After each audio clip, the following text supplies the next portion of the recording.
Don't forget to like and subscribe. The Salem Witch Trials, a village consumed by fear. Imagine being accused of a crime you didn't commit, not just any crime, but one so impossible to disprove that your innocence itself becomes suspicious. You're dragged before a court that already assumes you are guilty.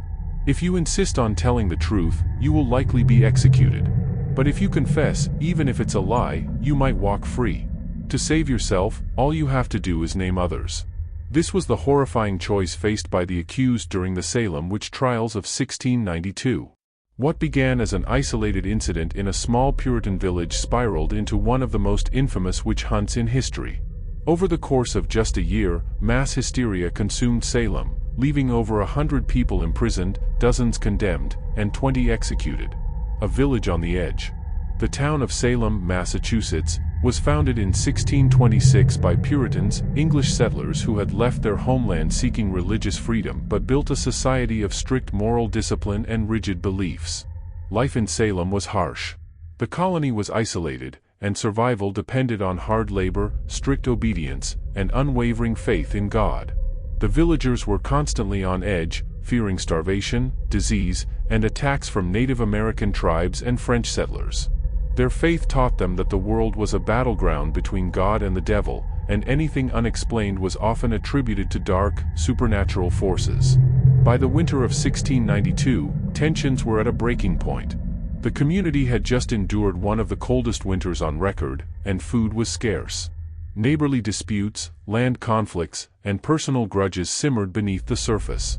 All it took was a single spark to set off a wildfire of fear. The first accusations.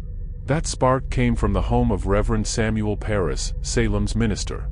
His 9-year-old daughter, Betty, and her 11-year-old cousin, Abigail Williams, began exhibiting strange behavior. They convulsed, screamed, and claimed to see visions of dark figures tormenting them. They spoke in tongues, threw themselves to the ground, and complained of being pinched and pricked by unseen forces. A local physician was called in to examine the girls, but he found nothing physically wrong with them. His diagnosis? They were under an evil hand, a sign of witchcraft. In a deeply religious community where belief in the devil was absolute, this conclusion was terrifying. Word spread quickly, and soon other young girls in the village, including Ann Putnam Jr. and Mercy Lewis, began showing similar symptoms. The town was gripped with panic. Who was responsible? Who among them had made a pact with the devil? Pressed for answers, the girls accused 3 women. Sarah Good, a poor pregnant mother with a bad reputation. Sarah Osborne, a woman who had been absent from church for years and was involved in a land dispute with one of the accusers' families. Tituba, an enslaved woman in the Parris household, likely chosen as a scapegoat due to her outsider status. On February 29, 1692, authorities arrested all 3 women and brought them in for questioning. Confession or death?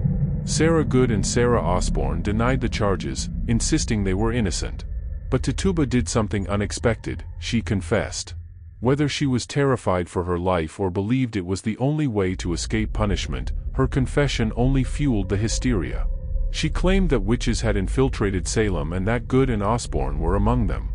She spoke of black dogs, red cats, and shadowy figures whispering in her ears. She even claimed the devil had forced her to sign his book. This was exactly what the authorities wanted to hear. If witches were among them, they needed to be found and rooted out. Sarah Osborne never made it to trial. She died in prison.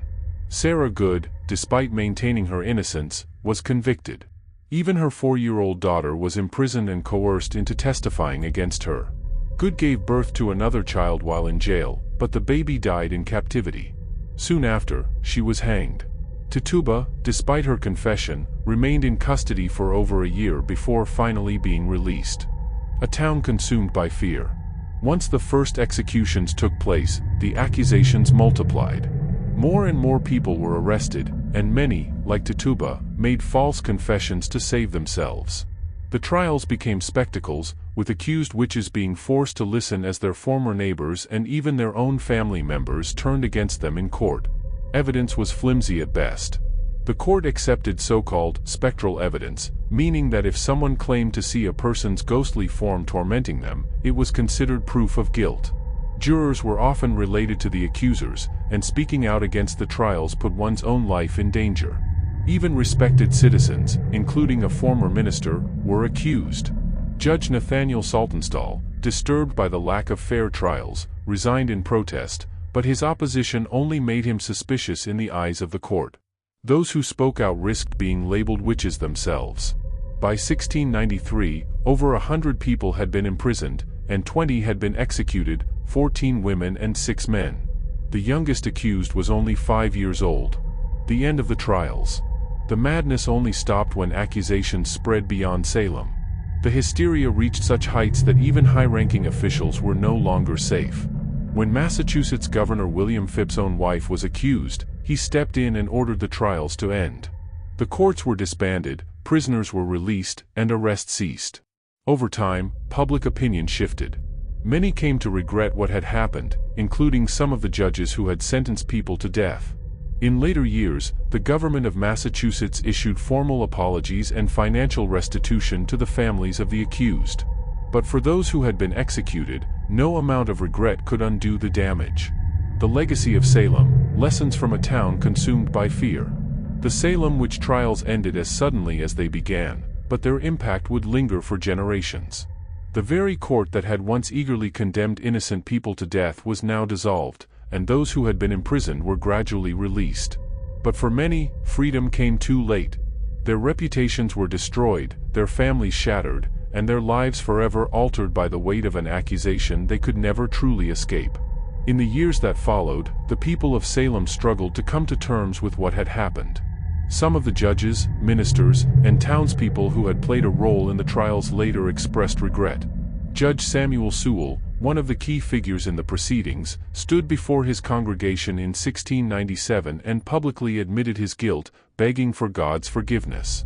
Others, like Reverend Samuel Parris, refused to take responsibility. His role in the trials had made him deeply unpopular, and within a few years, he was forced to leave Salem. The Massachusetts government also attempted to make amends. In 1711, the colony formally overturned many of the convictions and provided financial restitution to some of the victims' families. However, these payments could not undo the damage that had been done. Many of those affected, including the children who had been imprisoned alongside their parents, carried the scars of the trials for the rest of their lives. Some were left destitute, while others were forced to live under the shadow of an accusation that, despite being legally dismissed, still tainted their names in the eyes of their neighbors. Unanswered questions and theories. Centuries later, historians continue to search for answers to one of the most haunting questions in American history: what truly caused the Salem Witch Trials? One theory suggests that the afflicted girls may have suffered from ergot poisoning, a condition caused by a fungus found in rye grain that can lead to hallucinations, seizures, and paranoia. Others believe that the events were driven by deep-seated tensions within the community, a toxic mix of religious extremism, personal grudges, and a rigid social structure that left little room for dissent. In a village where land disputes were common, accusations of witchcraft may have been used as a weapon against rivals. Psychologists have also pointed to the phenomenon of mass hysteria, in which fear and panic spread uncontrollably within a group, leading people to believe they are experiencing symptoms of a shared affliction. In Salem, the power of suggestion, combined with the Puritans' absolute belief in the devil's influence, may have created a self-perpetuating cycle of fear and accusations. The enduring impact of Salem. The Salem Witch Trials remain one of the most infamous examples of injustice in American history. They have been referenced in literature, films, and political discourse for centuries. During the McCarthy era of the 1950s, when suspected communists were blacklisted without evidence, the trials were frequently cited as a historical parallel, a reminder of how easily fear can be weaponized against the innocent.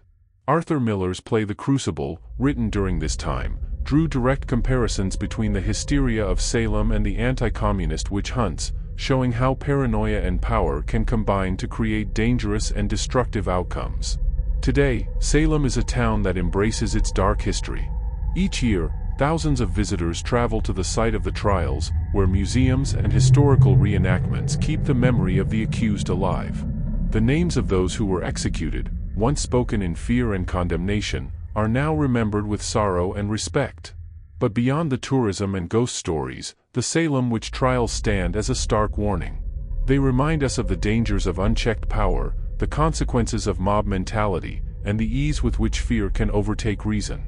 In every society, there will always be those who seek to control others through fear, whether through accusations of witchcraft, political disloyalty, or any other form of scapegoating. The question is whether we will recognize history's lessons in time to stop it from happening again. Even after more than 300 years, the echoes of Salem still serve as a cautionary tale, a reminder that truth is often the first casualty of fear.